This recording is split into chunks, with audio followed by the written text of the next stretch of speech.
ಸಂಕ್ರಾಂತಿಗೆ ಪಥ ಬದಲಿಸುತ್ತಾ ಬಳ್ಳಾರಿಯ ರಾಜಕಾರಣ ಬೇರೆ ಬೇರೆ ಪಕ್ಷಗಳ ನಾಯಕರಿಗೆ ಜನಾರ್ದನ್ ರೆಡ್ಡಿ ಗಾಳ ಹಾಕ್ತಿದ್ದಾರೆ. ಇತ್ತ ರೆಡ್ಡಿಯನ್ನ ಬಿಜೆಪಿಗೆ ಕರೆತರುವ ಬಗ್ಗೆ ವರಿಷ್ಠರು ಕೂಡ ನಿರ್ಧಾರ ಮಾಡಿದ್ದಾರಂತೆ. ಸದ್ದಿಲ್ಲದೆ ನಡೀತಾ ಇದೆ ಜನಾರ್ದನ್ ರೆಡ್ಡಿ ಜೊತೆ ಸಂಧಾನ. ಡ್ಯಾಮೇಜ್ ಆಗುವ ಮೊದಲೇ ಸಂಧಾನಕ್ಕೆ ಬಿಜೆಪಿ ನಾಯಕರು ಕೂಡ ಸದ್ಯಕ್ಕೆ ಪ್ಲಾನ್ ಮಾಡಿಕೊಂಡಿದ್ದಾರೆ. ಜನಾರ್ದನ್ ರೆಡ್ಡಿಯನ್ನ ಹೇಗಾದ್ರೂ ಮಾಡಿ ಮನವೊಲಿಸಿ ಬಿಜೆಪಿ ಪಕ್ಷಕ್ಕೆ ವಾಪಸ್ ಕರೆತರಬೇಕು ಅಂತ ಹೇಳಿ ಈ ಬಗ್ಗೆ ಮತ್ತಷ್ಟು ಲೈವ್ ಡೀಟೇಲ್ಸ್ ಬಳ್ಳಾರಿಯಿಂದಲೇ ನಮ್ಮ ಪ್ರತಿನಿಧಿ ಶಿವಾನಂದ್ ನೀಡ್ತಾ ಹೋಗ್ತಾರೆ.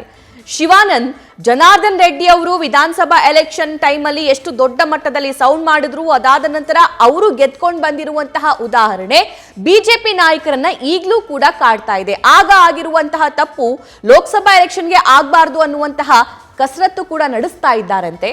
ಹಾಗಾಗಿ ಜನಾರ್ದನ್ ರೆಡ್ಡಿ ಅವರು ಬಿಜೆಪಿಗೆ ಸೇರುವಂತಹ ಚಾನ್ಸಸ್ ಎಷ್ಟಿದೆ? ರೆಡ್ಡಿ ಪ್ಲಾನ್ಸ್ ಏನೇನಾಗಿದೆ? ಸಭಾ ಪ್ರಮುಖವಾಗಿ ಸಂಕ್ರಾಂತಿ ಬಳಿಕ ಬಳ್ಳಾರಿ ರಾಜಕಾರಣದ ಪಥ ಬದಲಾವಣೆ ಆಗುತ್ತಾ ಅನ್ನುವಂಥ ಒಂದು ಚರ್ಚೆಗಳು ಕೂಡ ಈಗ ಬಳ್ಳಾರಿ ಭಾಗದಲ್ಲಿ ನಡೀತಾ ಇರುವಂಥದ್ದು.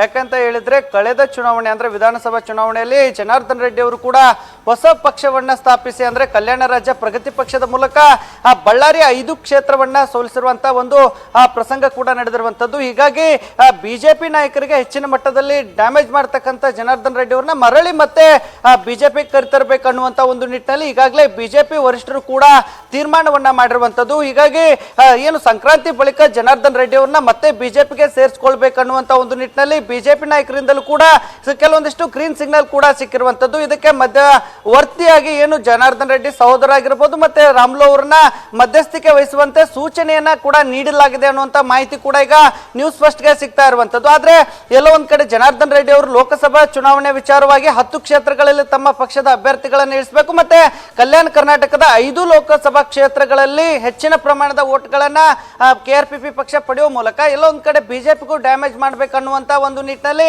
ಜನಾರ್ದನ್ ರೆಡ್ಡಿ ಅವರು ಕೂಡ ಎಲ್ಲ ಪ್ಲಾನ್ ಗಳನ್ನ ಮಾಡಿಕೊಂಡಿರುವಂತದ್ದು. ಒಂದ್ ಕಡೆ ಜನಾರ್ದನ್ ರೆಡ್ಡಿ ಅವರಿಗೂ ಕೂಡ ಕಾಂಗ್ರೆಸ್ ಆಗಿರ್ಬೋದು ಮತ್ತೆ ಇತರೆ ಪಕ್ಷಗಳಿಂದಲೂ ಕೂಡ ಏನು ಆಫರ್ ಕೂಡ ಇರುವಂತದ್ದು. ತಮ್ಮ ಪಕ್ಷಕ್ಕೆ ಸೇರುವುದಾದ್ರೆ ಅಂದ್ರೆ ಲೋಕಸಭಾ ಚುನಾವಣೆಯಲ್ಲಿ ಹೆಚ್ಚಿನ ಒಂದು ಬಲ ಸಿಗುತ್ತೆ ಅನ್ನುವಂತ ಒಂದು ನಿಟ್ಟಿನಲ್ಲಿ ಚರ್ಚೆಗಳು ಇರುವಂತದ್ದು. ಈ ನಿಟ್ಟಿನಲ್ಲಿ ಮತ್ತೆ ಮರಳಿ ಬಿಜೆಪಿಗೆ ಜನಾರ್ದನ್ ರೆಡ್ಡಿ ಅವರನ್ನ ಕರೆತರಬೇಕನ್ನುವಂತ ಒಂದು ನಿಟ್ಟಿನಲ್ಲಿ ಚರ್ಚೆಗಳು ಕೂಡ ಆಗಿರುವಂತದ್ದು. ಕಳೆದ ವಿಧಾನಸಭಾ ಚುನಾವಣೆಯಲ್ಲೂ ಕೂಡ ಸಾಕಷ್ಟು ಡ್ಯಾಮೇಜ್ ಅನ್ನ ಕಂಡಿರುವಂತಹ ಬಿಜೆಪಿಗೆ ಜನಾರ್ದನ್ ರೆಡ್ಡಿ ಅನಿವಾರ್ಯ ಅನ್ನುವಂತ ಒಂದು ನಿಟ್ಟಿನಲ್ಲಿ ಈಗ ಸಾಕಷ್ಟು ಪ್ರಯತ್ನಗಳು ಕೂಡ ಆಗ್ತಿರುವಂತದ್ದು. ಕಲ್ಯಾಣ ಕರ್ನಾಟಕದ 41 ಕ್ಷೇತ್ರಗಳಲ್ಲೂ ಕೂಡ ತಮ್ಮದೇ ಆದಂತಹ ಕೆಲವೊಂದಿಷ್ಟು ಕ್ಷೇತ್ರಗಳಲ್ಲಿ ಪ್ರಾಬಲ್ಯತ್ವವನ್ನ ಜನಾರ್ದನ್ ರೆಡ್ಡಿ ಅವರು ಹೊಂದಿದ್ರು. ಹೀಗಾಗಿ ಸಂಕ್ರಾಂತಿ ಬಳಿಕ ಏನು ಅನಿವಾರ್ಯವಾಗಿ ಜನಾರ್ದನ್ ರೆಡ್ಡಿ ಅವರನ್ನ ಬಿಜೆಪಿಗೆ ಅದು ಕಲ್ಯಾಣ ಕರ್ನಾಟಕದಲ್ಲಿ ಹೆಚ್ಚಿನ ಒಂದು ಲೋಕಸಭೆ ಚುನಾವಣೆಗೆ ಬಲವನ್ನು ತುಂಬುವ ನಿಟ್ಟಿನಲ್ಲಿ ಈಗ ಜನಾರ್ದನ್ ರೆಡ್ಡಿ ಅವರನ್ನ ಮತ್ತೆ ಬಿಜೆಪಿಗೆ ಕರೆತರಬೇಕನ್ನುವಂತ ಒಂದು ನಿಟ್ಟಿನಲ್ಲಿ ಸಾಕಷ್ಟು ಚರ್ಚೆಗಳು ಈಗ ಶುರುವಾಗಿರುವಂತದ್ದು. ಆದ್ರೆ ಎಲ್ಲೋ ಒಂದ್ ಕಡೆ ಜನಾರ್ದನ್ ರೆಡ್ಡಿ ಅವರು ಕಳೆದ ಜನವರಿ ಅಂದ್ರೆ ಕಳೆದ ಡಿಸೆಂಬರ್ ತಿಂಗಳಲ್ಲಿ ಕೂಡ ಸಾಕಷ್ಟು ಒಂದು